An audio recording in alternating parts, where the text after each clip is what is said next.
Okay, I'm over here at awwapp.com. This is a free whiteboard solution. And what I'm going to do is just walk you through the steps through a transaction, because I think it's important to talk about some of the node types, the peers, but also how the transactions occur. So I did a quick little diagram, and I have my MSP and the CA up here. The MSP is the membership service provider, and the CA is the certificate authority. We have our client application here as well. And remember that the client app is going to utilize the SDK APIs that are required, and will have its own set of keys and certificates as well. We have the orderer nodes. Now, the orderer nodes, remember, do what? They're going to facilitate the processing of transactions and place them pretty much in a FIFO approach, first in, first out approach, to be written to the database. Now, we have over here different peers. I won't be too specific on which one's what. It doesn't sort of matter per se, but generally they're going to be committing peers or they're going to be endorsing peers. And you may want to have as many or as little as possible. Depends on your requirements when you're setting up your blockchain services. Now, another thing that might be recommended is you may want to have a secondary MSP as well. So you might want to draw one in over here, for example. And I'll just do that quickly here, and we'll just call this an MSP as well. Number 2, just in case. So in case this goes down, then we have an alternate that can manage the certificates. When it comes to basically facilitating a transaction, the first thing that happens is that the applications, all the peers here, they have to basically enroll with the MSP.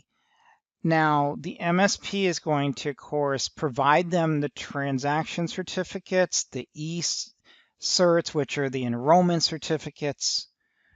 That's really the main thing that it's going to do, is validate certificates and provide certificates as well. The second thing we want to consider is and I'm going to change my pen color here. Let's change it to blue. Actually, blue, I got blue already. Let's change it to purple. So the first thing that really happens is right here. The client app is going to submit a proposal. And this proposal, again, this is a little bit hard to deal with as far as the mouse here. But basically, the proposal is going to be sent. The second thing that's going to happen is that these endorsing peers, let's say these are endorsing peers here, are going to get this and basically look at the proposal and say, is this valid or is it not?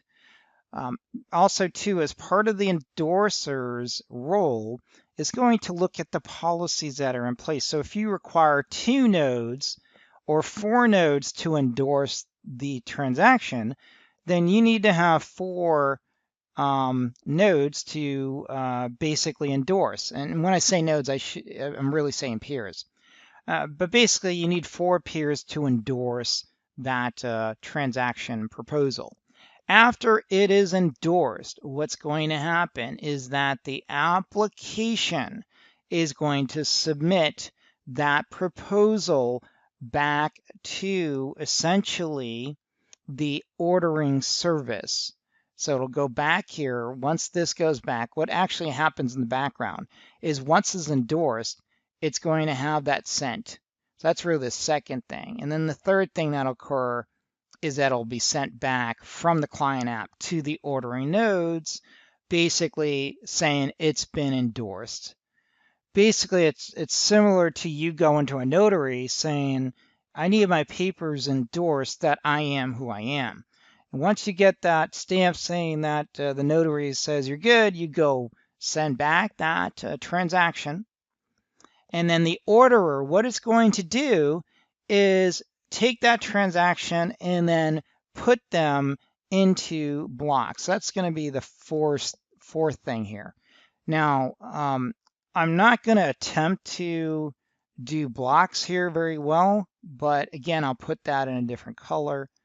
And these are the blocks that will be put together, assembled, and then what'll happen? They'll be written to the blockchain here. And again, a little hard to see, but basically you have your blocks. They're going to be assembled into a transaction, which is going to be written to the blockchain. Now, remember that the database and the transaction logs are going to be either, let's see, LevelDB or CouchDB. So just remember that in the back of your head, because we'll be talking about that as well. The next thing that's going to happen after it's packaged up and everything looks good is that the orderer will then place those blocks on the blockchain and send them to all the peers that are on that channel. Now, remember, on a Hyperledger blockchain, you can have one channel or 30, whatever you want to set up. And you may have, for example, let me get a different color, yellow.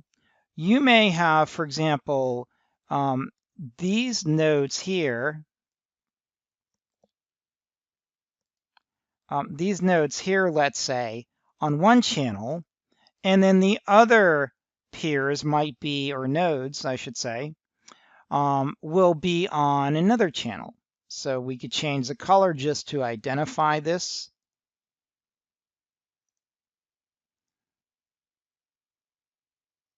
And so what we have here is, let's say this is channel 1, and this is channel 2.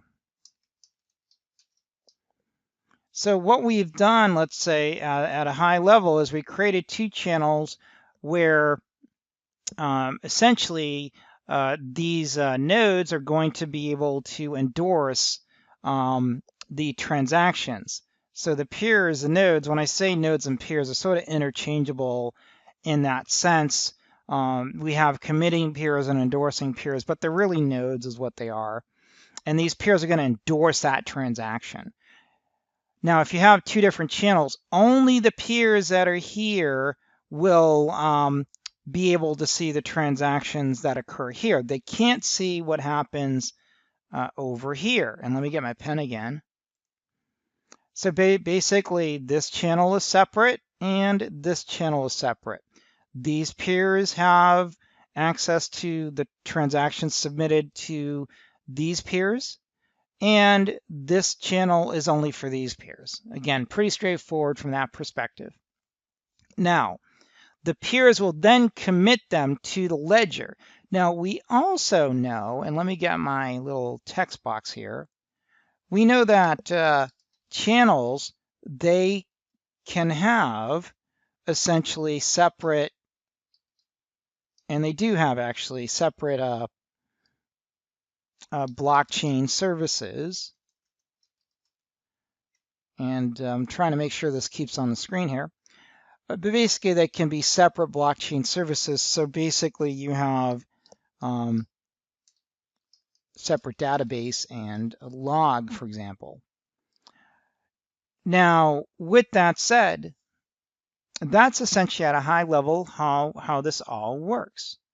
Basically, the first thing that really has to happen is that the peers have to be enrolled. So basically, the certificates have to be dished out. You need your T-certs or E-certs.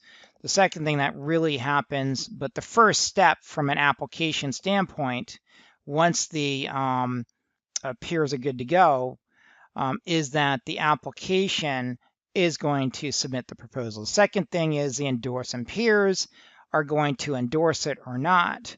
The third thing that's going to happen is that the application will get it back and then submit it back to the order service nodes, or the orderers as they're also known. Once the orderers get it, it's going to place it up and basically get it ready to put them in as blocks into the database. Once that occurs, the orderer will then deliver the blocks to all the peers essentially that are on the channel. And so you're effectively having a separate blockchain here and a separate blockchain here as well. And they'll commit them to the appropriate ledgers. That's essentially a transaction 101 view. I hope that helped out in clearing things up. There's essentially 5 or 6 steps, depending on how you look at it, to set up a transaction in Hyperledger Fabric. Let's go ahead and move on to the next module.